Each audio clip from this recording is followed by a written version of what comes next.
Au cœur du Périgord, à Chervy-Cubat, commune de 600 habitants, Épivert, une épicerie associative, a ouvert ses portes il y a maintenant 1 an. L'épicerie se situe sur la place principale du village, près de la poste, du restaurant et de la pharmacie.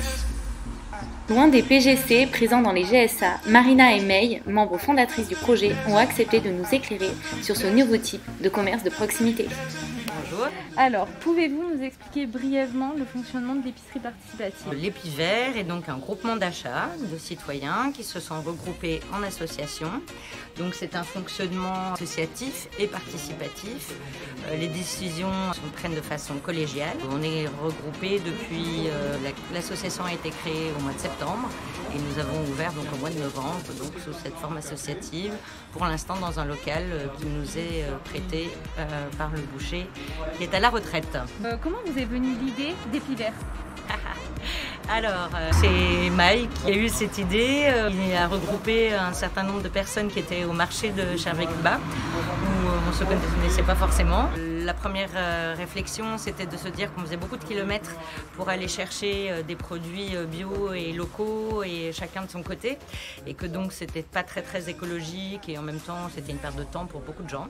Donc l'idée, c'était de regrouper tout ça dans un lieu, tous ensemble, et de pouvoir commander pour tout le monde. Donc c'était la première réflexion. On s'est rencontrés sur le marché, elle a demandé à plusieurs personnes s'ils étaient intéressés, puis on a fait à partir du mois de juillet seulement une première réunion, puisqu'on en parlait déjà avant, mais à cause du Covid, malheureusement, on n'avait pas pu faire de réunion avant. Donc ça s'est passé comme ça, tout simplement. Des gens qui sont regroupés, il y avait une vingtaine de personnes, et puis à partir de là, c'était les membres fondateurs de l'association. Avec quels moyens justement et aides le projet a-t-il pu se concrétiser? Alors, nous avons donc participé au budget participatif de Dordogne, où nous avons donc gagné de l'argent pour le fonctionnement de l'association, c'est-à-dire acheter par exemple le contenant pour le vrac. Nous avons besoin d'un ordinateur, nous avons besoin de plein de choses, d'une table. Ça nous a permis de commencer pour acheter les produits de première nécessité dont nous avions besoin pour le fonctionnement. Et puis Épivert, ça fait partie d'un groupement d'achat qui s'appelle Mon Épi.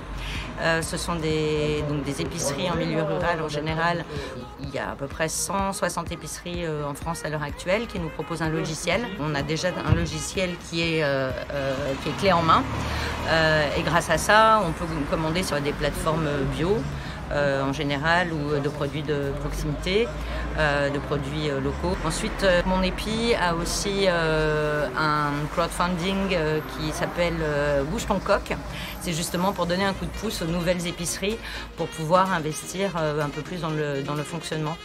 Et donc là, nous avons gagné 1 100 € par rapport à ça, et qui nous permet en tout cas de payer les frais de fonctionnement, comme l'assurance, comme l'abonnement à Internet, et puis la banque, des petites choses comme ça, ce qui nous permet aussi d'avoir des frais tout à fait réduits. Et l'adhésion permet aussi de payer le fonctionnement, et l'adhésion est de 20 € par personne. Alors justement, par rapport à l'adhésion, combien de membres aujourd'hui constituent Épivert, et comment on fait pour devenir membre? Alors il y a environ 80 membres, plus ou moins actifs. Je crois qu'il y en a un petit peu plus, mais j'allais dire d'actifs, il y a peut-être 70 personnes. Ça fluctue un petit peu. Et c'est très simple de devenir membre. En fait, le plus simple, c'est de venir directement à l'Épivert, et en fait, on s'inscrit en ligne. On verse la cotisation, et à partir du moment où la cotisation est versée, on peut adhérer, on peut commencer à commander, puisque les commandes se font essentiellement par Internet, mais on peut aussi commander directement sur place. Et puis aussi, nous avons donc maintenant la possibilité d'avoir du stock, de faire des achats qu'on appelle des achats express, qu'on fait directement en magasin. Parmi ces membres et donc consommateurs, qu'observez-vous? Est-ce qu'il y a des tranches d'âge qui sont plus présentes que d'autres, des PCS aussi? Alors, déjà, il faut savoir qu'en campagne en général, ou dans notre région, la tranche d'âge la plus importante, c'est au-dessus de 60 ans. Donc forcément, c'est aussi représentatif chez nous. Étant donné que tout le monde est bénévole, il faut aussi avoir le temps. Donc je pense que la tranche d'âge la plus importante, elle est au-dessus de 60 ans. En revanche, il y a aussi la tranche 40-60 qui est très représentée. Par rapport au milieu, c'est assez mélangé, mais peut-être un petit peu plus de gens comment dire, avec une éducation un peu plus élevée, mais c'est à discuter. D'accord. Pouvez-vous montrer un petit peu comment s'organise le magasin au niveau de la caisse, de la mise en rayon? Alors on va aller à l'intérieur du coup. Donc voilà deux de nos adhérents qui aujourd'hui ont réceptionné la marchandise et font donc les paquets pour tous les adhérents qui vont récupérer leur paquet samedi. Donc voilà, ici nous avons l'ordinateur avec lequel nous gérons tout le stock. Ici nous avons les produits, nous en avons un petit peu derrière aussi. Voilà, alors là ce que vous voyez c'est les produits qui sont, effectivement il y a des produits qui sont en stock. Et puis toutes les semaines on a des réceptions de commandes. Donc on a vu un petit peu comment s'organise le magasin. Et alors quel type de produits vous proposez et à quel prix? Alors nous proposons essentiellement des produits secs puisque l'association s'est créée autour du fait qu'il y avait un marché où il y avait déjà des producteurs locaux qui proposaient des produits de maraîchage, du fromage, des produits frais. Nous avons des difficultés à stocker puisque nous n'avons pas de place ni de frigo. Donc on complémente un petit peu les deux. Après, bien sûr, tous les mois ou tous les 15 jours, nous avons la possibilité de commander en gros aussi de la viande. C'est vraiment livré directement le jour même et distribué le jour même.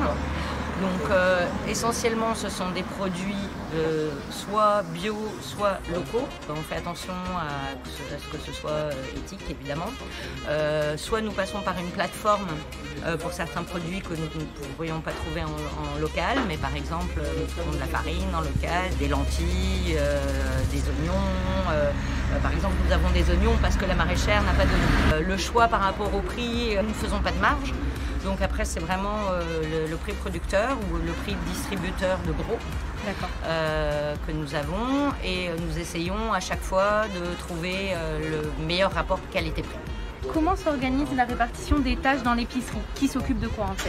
Alors il y a beaucoup de tâches, il y a les membres fondateurs qui gèrent un petit peu toutes ces tâches, c'est-à-dire qu'il y a quelqu'un qui va s'occuper de la comptabilité, de la gestion et des choses comme ça. Donc chaque personne a sa tâche. Moi par exemple je m'occupe de la communication, c'est pour ça que je discute avec vous. Ensuite on doit donner 2 heures de son temps par mois. Un minimum. Après, j'allais dire que souvent, on en donne un peu plus, mais après, ça veut dire qu'on peut aussi répartir et puis offrir nos heures à des gens qui n'ont pas pu le faire ce mois-ci. C'est ça aussi la solidarité. En fait, chacun choisit selon ses compétences. Nous avons un planning et on peut s'inscrire à chaque fois, justement grâce à ce logiciel aussi, de pouvoir s'inscrire pour des tâches diverses et variées qui sont répertoriées par la personne qui est en charge de ça. Depuis plus d'1 an, avec la crise sanitaire, avez-vous observé une évolution sur le nombre des membres? Oui et non. C'est-à-dire qu'on a ouvert déjà, c'était pendant la crise sanitaire.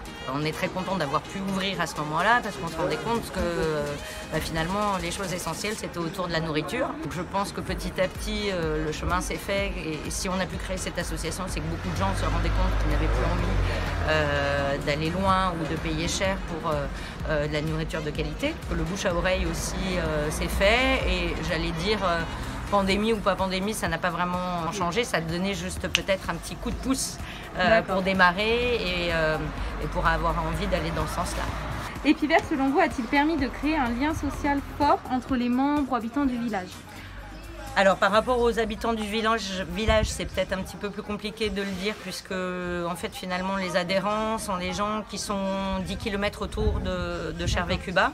Un quart des adhérents qui sont de Chervé-Cuba et le reste qui sont des villages aux alentours. Très personnellement je pense que oui, ça a permis à des gens en tout cas qui se voyaient, qui se croisaient, de pouvoir discuter, de pouvoir échanger leur vision sur des choses, de faire des actions ensemble. On est par exemple allé ramasser des pommes ensemble pour faire du jus de pomme. Donc ça voilà, on a plus de temps pour discuter. Il y avait des gens qui se connaissaient déjà, d'autres qui ne se connaissaient pas. Donc oui, je pense que ça a tout à fait créé des liens, des nouveaux liens, et puis se rendre compte qu'on était nombreux finalement à avoir les mêmes envies. Et enfin, en 3 mots, comment caractériseriez-vous Épiver? Alors je dirais éthique, solidaire, associatif. D'ici quelques années, 2000 épiceries associatives comme celle de Chervé-Cuba devraient apparaître en France. Le circuit court a de quoi raviver nos petits villages de France et faire peur à la grande distribution.